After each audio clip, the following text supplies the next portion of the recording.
നമസ്കാരം മനുഷ്യന്മാരെ, കടുവ ടോക്സിലേക്ക് എല്ലാവർക്കും സ്വാഗതം. ഞാൻ നിങ്ങളുടെ സ്വന്തം കുട്ടൻ കടുവ.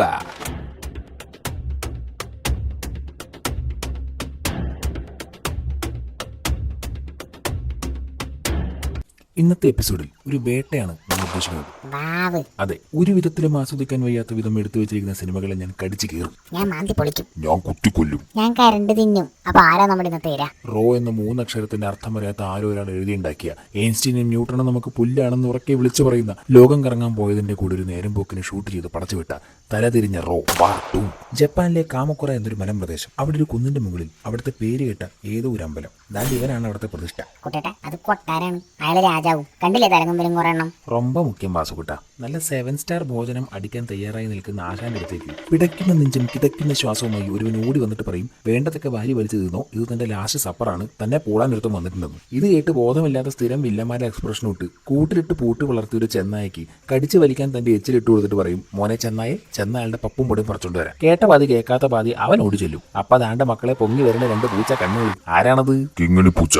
പോടാവിടുന്ന്, സാക്ഷാൽ ഋത്തിക് റോഷൻ. പക്ഷെ എന്നെ ഞെട്ടിച്ചത് ചെന്നായിയാണ്. ഒരു അഴുക്ക് ചെറുക്കൻ, ഈ വാസുവിനേക്കാളും മോശം.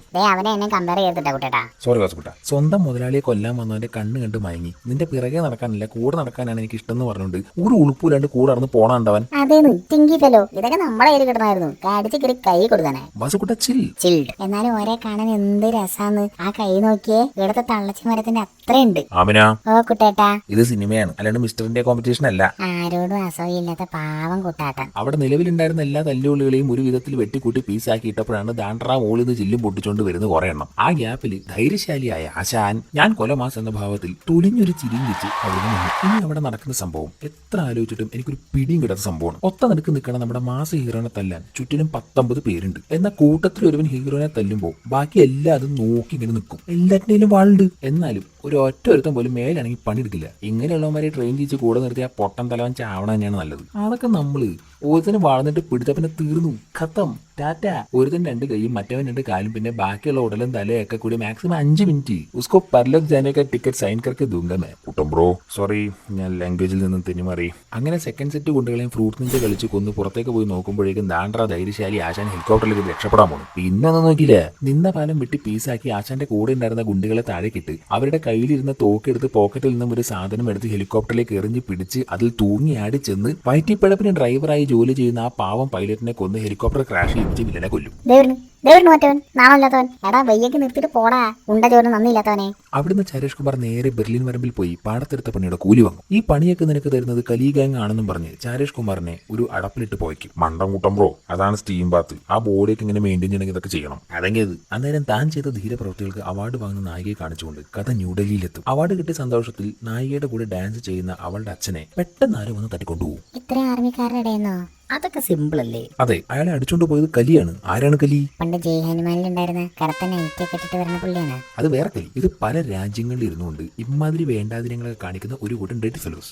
എല്ലാരും കമ്മ്യൂണിസ്റ്റുകാരാ, ചോന്നിരിക്കണേ. അതെന്റെ ലൈറ്റാണ് ഭീമ. അങ്ങനെ അവന്മാര് ചാരേഷിനോട് പറയും അവിടെ പിടിച്ചുകൊണ്ടിട്ടിരിക്കണ നായികയുടെ അച്ഛനെ തട്ടാൻ. അങ്ങനെയാണെങ്കിൽ വാർ 1 ഹീറോനെ സ്വന്തം മോനെ പോലെ കണ്ട് കുറെ മാസ് ഡയലോഗ് അടിച്ച പാവമാണ്. അങ്ങനെ നേരെ ആംസ്റ്റർഡാമിലേക്ക്. ഇവന്മാർക്ക് ഇത് തന്നെ പണി, കുറെ കാശുണ്ടെന്ന് വെച്ചിട്ട്. പക്ഷെ ഇത് ഫ്ലാഷ് ബാക്കാ. ഈ കലി ടീമിനെ കുറിച്ച് ഈ ആശാൻ 2 വർഷം മുമ്പ് ചാരേഷിനോട് പറഞ്ഞിരുന്നു. കയ്യിലെ ആവശ്യത്തിനേക്കാൾ കൂടുതൽ പണമുള്ള കുറെ എണ്ണം നാടിനെ നശിപ്പിക്കാൻ വേണ്ടിയിട്ടുണ്ടാക്കിയ ഒരു കൂട്ടമാണ് ഈ കലി. അവരെ നീ പൂട്ടണം, കൊല്ലണം എന്നൊക്കെ പറഞ്ഞ് ഗീതയിലെ 2 വരിയും ചൊല്ലി ആശാൻ ശിഷ്യന്റെ വെടികൊണ്ട് മരിക്കും. ഓരങ്ങനെയൊന്നും ചെയ്യൂല, നമ്മൾ വിശ്വസിക്കൂല. നീ വിശ്വസിക്കണ്ടീ? അവൻ അയാളെ വെടിവെച്ച് കൊള്ളുന്ന വീഡിയോ ആരും എടുത്ത് കയറൊക്കെ അയച്ചു കൊടുത്തിട്ടുണ്ട്. ഇത് തെളിവ് പോരെ? More than enough. ഇനിയാണ് മോനെ ഇതിലൊരു കാട്ടവരാത സീൻ വരാൻ പോണത്. സോറി വാസുകുട്ട, യെസ്, നാട്ടവരാതം സീൻ. ജൂനിയർ NTRന്റെ ഇൻട്രോ. ഞാൻ ഇതൊന്ന് വറുത്ത് പൊരിച്ച് തിന്നാനായി കാത്തിരിക്കുകയായിരുന്നു. അതെന്താ കുട്ടേട്ടാ? ഇതെന്റെ പ്രതികാരമാണ്. അതിനാണ് നിങ്ങൾ എന്ത് ചെയ്ത്? എന്നെയല്ല, എന്റെ അമ്മാവന്റെ മോൻ സുമേഷിനെ. കാടിന്റെ ഒത്തം എടുക്ക് കോണാലെടുത്ത് തലയിൽ ചോര ഒഴിച്ചവൻ നിന്ന്. മണ്ടൻ സുമേഷ് ആണെങ്കിൽ ചോരയും മണത്ത് ചെന്ന് കയറി കൊടുത്തു. 2 സൈഡിൽ നിന്നും കയറ് കെട്ടി വലിച്ച് നിവർത്തി സുമേഷിന്റെ മുഖം നോക്കി അവൻ അലറി. ആ നാണക്കേട് ഇന്ന് ഞാൻ മറന്നിട്ടില്ല. അത് വേറെ സിനിമയല്ലേ? ആണെങ്കെന്താ, an insult is always an insult. എന്നാ കണ്ടിന്യൂ. ഒരു റെസ്ക്യൂ ഓപ്പറേഷൻ ആണ്. അവന്മാരുടെ അടുത്തേക്ക് ചുമ്മാ കയറി ചെല്ലാൻ പറ്റില്ല, ഫുള്ള് കുഴിബോംബാണ്. ഇദ്ദേഹം എന്താ ചെയ്തെന്നറിയോ? തോളത്തെ പാരച്യൂട്ടും ഇട്ടിരിക്കുന്ന ടീഷർട്ടും ഹെൽമെറ്റും എല്ലാം ഊരിയെറിഞ്ഞ് അഴയിൽ തുണി ഉണക്കാൻ ഇട്ടിരിക്കണ പോലെ ഇങ്ങനൊരു പ്ലെയിനിൽ തൂങ്ങിയാടി അങ്ങ് പോകും. വാവ്. എന്നിട്ട് നേരെ താഴെയാടി ആരോടോ കടം വാങ്ങി ഒട്ടിച്ച് വെച്ചിരിക്കുന്ന 6 പാക്കും കാണിച്ചത് ഇങ്ങനെ നിൽക്കും. ഇത് നമുക്കും കിട്ടുമോ? അങ്ങ് ചെല്ലി ഉണക്കാട്ടിട്ടുണ്ട്, ഉണങ്ങി ഒട്ടിച്ചു തരും. ഓക്കെ. പക്ഷെ ഇവൻ ആളും എടുക്കണ. ഒരു റെസ്ക്യൂ ഓപ്പറേഷന് പോകുമ്പോൾ എടുക്കേണ്ട തൂക്കും കോടാലി ഒന്നും എടുത്തിട്ടില്ലെങ്കിലും അത്യാവശ്യം വേണ്ട വേറൊരു സാധനം അവന്റെ കയ്യിലുണ്ടായിരുന്നു. ഗസ് എന്തായിരിക്കും അത്? ബോംബ്. നോ. പീരങ്കി. തേങ്ങ. ആലോചിച്ച് തലവ വെക്കണ്ട, ഒരുത്തനും കിട്ടില്ല. അവൻ കാര്യമായിട്ട് എടുത്തോണ്ട് പോയ സാധനമാണ് പാട്ട്. പാട്ടേ? പാട്ടേലടാ പാട്ട്. അതെന്തിന്? ഗുണ്ടകളടിച്ച് തറ പറ്റിക്കാൻ പാട്ടിട്ടാലേ അവന് മൂട് വരും. എന്റെ അമ്മോ. പിന്നെ തുടങ്ങിയില്ലടി. താലങ്ങും വേലങ്ങും നേലാറ്റിനെ അടിച്ച് തൂഫാനാക്കും. അതിനിടയിൽ ഒരുത്തം വന്ന് അവനെ നേരെ ഒരു ബസൂക്ക വിടും. ഒരു തകര കഷ്ണം വെച്ചവൻ ആ ബസൂക്കെ ഊക്കി വിടും. പിന്നെ പണ്ട് ജംബോ സർക്കസിൽ ഉണ്ടായിരുന്നപ്പോൾ പഠിച്ച പാഠങ്ങളൊക്കെ മനസ്സിൽ ധ്യാനിച്ച് ന്യൂട്ടനോടും മെയിൻസിനോടും ഒക്കെ മാപ്പിരുന്ന് ഗ്രാവിറ്റിയെ പോലും തൃണവൽ ഗണിച്ചുകൊണ്ട് എവിടുന്നൊക്കെയോ ചാടി എവിടുന്നൊക്കെയോ പറന്ന് എവിടേക്കോ ലാൻഡ് ചെയ്ത് എല്ലാവരെയും രക്ഷിച്ച് അവിടെ നിന്ന് അങ്ങ് പോവും. Mission success. റോവിന്റെ പുതിയ ചീഫായി വന്ന അനിലണ്ണൻ കലിയെ പൂട്ടാൻ തീരുമാനിക്കുന്നു. ആ ടീമിൽ ഇദ്ദേഹം ഉണ്ട്. നമ്മുടെ നായകൻ ഒരു ചാരേഷ് ആയതുകൊണ്ട് അയാളിപ്പോ സ്പെയിനിൽ എവിടെയോ ഒളിച്ചു താമസിക്കുകയാണ്. പൈസയുടെ കഴപ്പ് അല്ലാണ്ട് എന്ത്? വേണ്ട, നാട്ടിലെ എണ്ണം പറഞ്ഞൊരു ചാരനെ നമ്മുടെ വൈറ്റ്ല ജംഗ്ഷനിൽ ഒരു ഓയോ റൂം എടുത്ത് താമസിപ്പിക്കാം. സ്പെയിനിൽ തന്റെ മോളുമായി ഒളിച്ചു കണ്ട് കളിക്കുന്ന ചാരേഷ് കുമാറിനെ കയറി ചേച്ചി പൊക്കും. അണ്ണൻകോ ഗ്രാവിറ്റിയെ ചാണകപ്പുളി പാത്തുകയായി. സോ അവൻ പറന്നിറങ്ങി ഒരു കാറിൽ കയറും. പിന്നെ ചേസ്. ഒരു രാജ്യത്തെ രക്ഷിക്കാൻ മറ്റൊരു രാജ്യത്ത് പോയി എല്ലാം തവിട് പൊടിയാക്കുന്ന സ്ഥിരം ചേസ്. ഒരു ഹമ്മറല്ലേ ആ പറന്നുപോയത്? അതിനിവിടെ പ്രസക്തിയില്ല. ടോം ക്രൂസ് ചെയ്താൽ ആഹാ, നമ്മൾ ചെയ്താൽ ഓഹോ അല്ലേ? സമ്മതിച്ചു. ചേസ് ഒന്നും കുഴപ്പമില്ല. അത് കഴിഞ്ഞ് വന്താ പാറ് തലവരെ ഒരു നാട്ടപരാധം.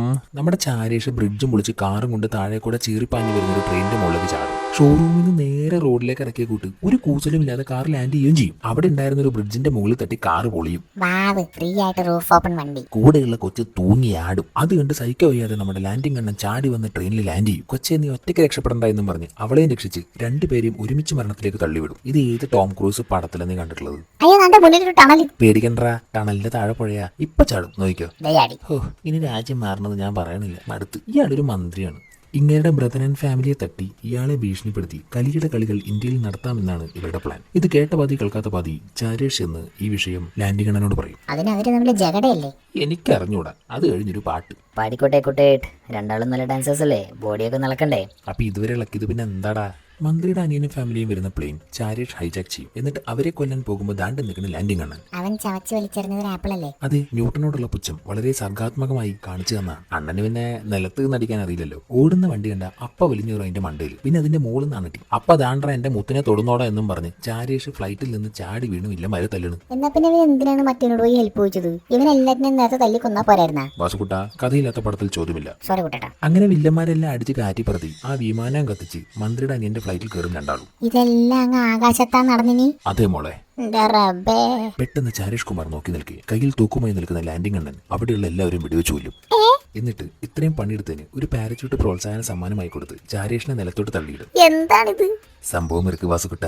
ഇവര് പഴയ ഫ്രണ്ട്സാ. ഒരുമിച്ച് ജുവനൈൽ ഹോമിലുണ്ടായ നല്ലവരായ കള്ളന്മാർ. ആ കൂട്ടത്തിൽ നിന്ന് ഈ ആശാൻ ആർമിയിലേക്ക് സെലക്ട് ചെയ്തതാ ചാരേഷിനെ. കഴിവില്ലാത്തതുകൊണ്ട് മറ്റവന് സെലക്ഷൻ കിട്ടിയില്ല. അന്നോട്ട് എല്ലാ കാര്യത്തിലും ഫസ്റ്റ് ആവണം എന്നും പറഞ്ഞ് കലിപ്പിടൊരു പോക്ക് പോയവൻ മണ്ടൻ. കലിയുടെ കളികൾ തീർക്കാനായി ഇവനെ തട്ടാൻ ചാരേഷ് വരും. അങ്ങനെ ഇന്ത്യൻ പ്രധാനമന്ത്രിയെ തട്ടാനാണ് ഇവരുടെ പ്ലാൻ എന്ന് മനസ്സിലാക്കും. ഒരു ഒറ്റ വെടിക്ക് അവനെ തീർക്കാണ്ട് കൊണവധികാരം ചൊല്ലിക്കൊണ്ടിരിക്കുന്ന ചാരേഷിന്റെ കയ്യിൽ ആകാശത്തിൽ നിന്നൊരു വെടിയുണ്ട ഒന്ന് കൊള്ളും. ലാൻഡിംഗ് അണ്ണൻ. വാ തന്നെ. എന്നിട്ട് അവനെ ഇവൻ കൊല്ലും. അവനെ കൊന്നത് ചാരേഷ് ആണെന്നും പറഞ്ഞ് കലി ടീമിൽ കയറി കളിക്കാനാണ് അണ്ണന്റെ പ്ലാൻ. അതൊക്കെ അവിടെ നിൽക്കട്ടെ. അപ്പൊ വന്താം തലവരെ ഒരു ചേസ്.